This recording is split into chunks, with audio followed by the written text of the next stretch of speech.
പാലക്കാട് ജൻസി ഇന്നല്ലേ പറഞ്ഞു. കേരളത്തിലെ മുഴുവൻ ഓക്കെ. അപ്പം നിങ്ങളതിൽ അഭിമാനം കൊള്ളുന്ന അറിഞ്ഞതിൽ ഞാൻ സന്തോഷിക്കുന്നു. ഓക്കെ, പറയൂ.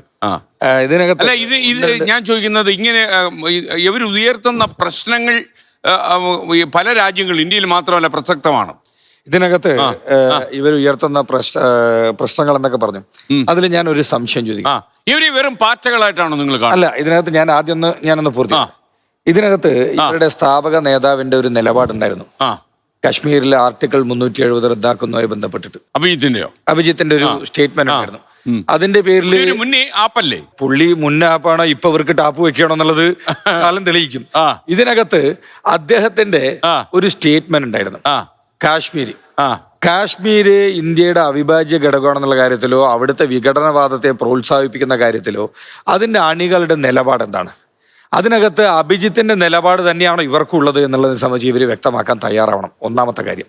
2, അഭിജിത്തിന്റെ ഒരു ഹിസ്റ്ററി എടുത്ത് നോക്കിക്കഴിഞ്ഞാൽ കാണാൻ സാധിക്കും. ഏതാണ്ട് ഒരു 10 വർഷ കാലഘട്ടത്തോളം ആം ആദ്മി പാർട്ടിയുമായി ബന്ധപ്പെട്ട് അവരുടെ സോഷ്യൽ മീഡിയ പ്രവർത്തനങ്ങൾ, അവിടുത്തെ വിദ്യാഭ്യാസ മന്ത്രിയോടൊപ്പം ചേർന്ന് പ്രവർത്തിച്ചത്, അങ്ങനെ നിരവധി കാര്യങ്ങൾ ചെയ്തിട്ടുണ്ട്. പിന്നെ ഇത്തരത്തിലുള്ള ഒരു പാർട്ടി മുന്നോട്ട് വന്നുകൊണ്ട് അവർ ഇത്തരത്തിലുള്ള ആവശ്യങ്ങൾ ഉയർത്തുന്നതിനോട് ഈ രാജ്യത്തിലെ ഒരാൾക്കും എതിർപ്പൊന്നും ഉണ്ടാവാൻ വഴിയില്ല. പക്ഷേ ഇതിനെല്ലാത്തിനും അതിൻ്റെ ഒരു പ്രൊസീജിയർ ഉണ്ട്. അപ്പോൾ ഒരു സുപ്രഭാതത്തിൽ ഒരു ജഡ്ജിയുടെ സ്റ്റേറ്റ്മെന്റ് വന്നതിൻ്റെ തൊട്ടടുത്ത ദിവസം വളരെ പെട്ടെന്ന് തന്നെ ഒരു ഗീതം വരുന്നു, മാനിഫെസ്റ്റോ വരുന്നു. ഇതെല്ലാം വരുന്ന സമയത്ത് സ്വാഭാവികമായിട്ടും ആർക്കായാലും അത്ഭുതങ്ങൾ തോന്നാം. കാരണം എന്താ വെച്ചാൽ ഇതിൻ്റെ പുറകിൽ എന്തെങ്കിലും കാര്യങ്ങളുണ്ടോ എന്നതിനെക്കുറിച്ച് അന്വേഷണം നടക്കാം.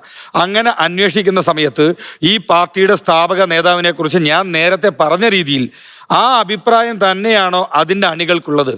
ഇല്ലെങ്കിൽ അങ്ങേരുടെ അന്നത്തെ അഭിപ്രായം തെറ്റാണ് എന്ന് പറയാനുള്ള ആർജവം കാണിക്കണം. പിന്നെ 2, ഇതുമായി ബന്ധപ്പെട്ട് ഇപ്പോ ഇവിടെ ഉയർന്നു വരുന്ന വിഷയങ്ങൾ എന്താണ് പ്രശ്നങ്ങളായിട്ട് ഉയർത്തിക്കൊണ്ടുവരുന്നത്? ഇതിനകത്ത് ഇവര് തന്നെ തുടക്കം മുതൽ ഇതിനകത്ത് അംഗത്വം എടുക്കുന്നതിന് വേണ്ടിയിട്ട് ഇവർ 3-4 കാര്യങ്ങളൊക്കെ പറഞ്ഞിരുന്നു. ഒന്ന് 12-13 മണിക്കൂർ സമയം ഓൺലൈനിൽ ചെലവഴിക്കുക.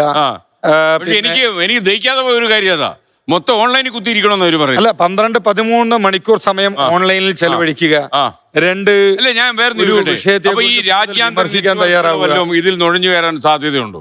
ഇപ്പൊ ഇന്ത്യ ഇപ്പം 4ാമത് ലോകശക്തിയായിട്ടും സാമ്പത്തിക ശക്തിയായിട്ടൊക്കെ നിൽക്കുന്ന സമയത്ത് ചിലപ്പോൾ ഇതൊന്നും ഇന്ത്യ ഇങ്ങനെ പോകുന്നതൊന്നും താല്പര്യമില്ലാത്ത ഒരുപാട് രാജ്യങ്ങൾ വിദേശത്തുണ്ടാകും. അവരുടെ ഇടപെടലുകളോ അങ്ങനെ എന്തെങ്കിലും ഭയക്കുന്നുണ്ടോ? അല്ല, ഞാൻ ഇതിനകത്ത് ചോദിച്ചല്ലോ, ഇദ്ദേഹത്തിന്റെ സ്ഥാപക നേതാവിന്റെ പ്രീവിയസ് ഹിസ്റ്ററി മാത്രം എടുത്ത് നോക്കുക. അതിൽ നിന്ന് തന്നെ അദ്ദേഹത്തിന്റെ നിലപാടുകൾ എത്തരത്തിലുള്ളതാണ് എന്നുള്ളത് വ്യക്തമാണ്. പിന്നെ ഇതിനകത്ത് ഇപ്പൊ ഇവിടെ നേപ്പാളിലോ അല്ലെങ്കിൽ ബംഗ്ലാദേശിലോ ഉണ്ടായ പോലുള്ള ഒരു ജൻസി കലാപം ഒരിക്കലും ഇന്ത്യ മഹാരാജ്യത്ത് ഉണ്ടാവാനായിട്ട് പോകുന്നില്ല. കാരണം ഈ രാജ്യത്തെ ബഹുഭൂരിപക്ഷം വരുന്ന ജൻസിയും നരേന്ദ്രമോദിയെ സപ്പോർട്ട് ചെയ്യുന്ന ആളുകളാണ്.